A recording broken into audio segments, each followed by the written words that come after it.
The GameCube version of Splinter Cell Chaos Theory, the third and final Splinter Cell game on GameCube, can be linked with the Game Boy Advance. As a quick comparison, the first Splinter Cell GBA Link function allowed the player to download a top-down 2D radar map without needing a cartridge. Then, if the GBA version of Splinter Cell was connected, 5 exclusive bonus missions, which are not great, get unlocked in the GBA version. Pandora Tomorrow, the second Splinter Cell title, repeated the same downloadable radar map without needing a cartridge. But connecting the GBA version of Pandora Tomorrow to the Cube version sadly does not unlock any new content. Chaos Theory here is a little different and the black sheep of the GBA functionality. Just like the first two titles, simply connect an empty GBA to the Cube using a link cable, power on, and the game immediately starts the download. However, instead of providing the player with a top-down 2D wireframe radar, Chaos Theory's GBA Link mode displays an impressive 3D rendering of the stage. Using the shoulder buttons and the D-pad, cycle the perspectives while A and B control the zoom.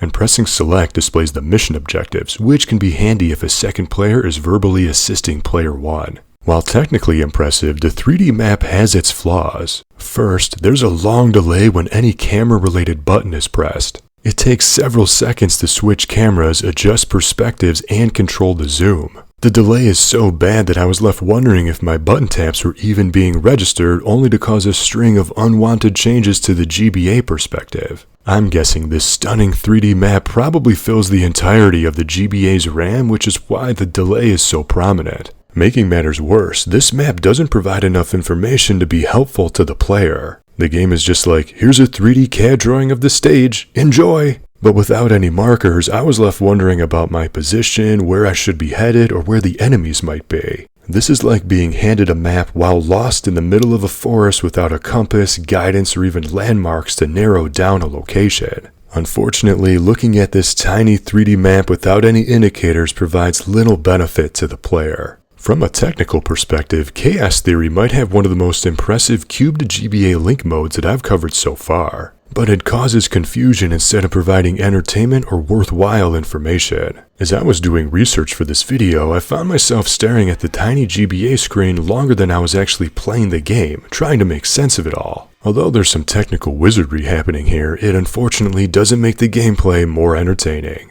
I'd say give it a shot if you happen to have the Cube version of Chaos Theory, because seeing this remarkable map on your GBA is really cool. But sadly, using this exclusive feature is an entirely different story. But what do you think? Have you ever played any of the Cube Splinter Cells? Did you link any of them to a GBA? And do you prefer quick-loading top-down 2D maps or unresponsive 3D renders that add a healthy dose of confusion to your gameplay? Let me know in the comments. And for all sorts of crazy link cable related content, see the links to my dedicated playlist in the description.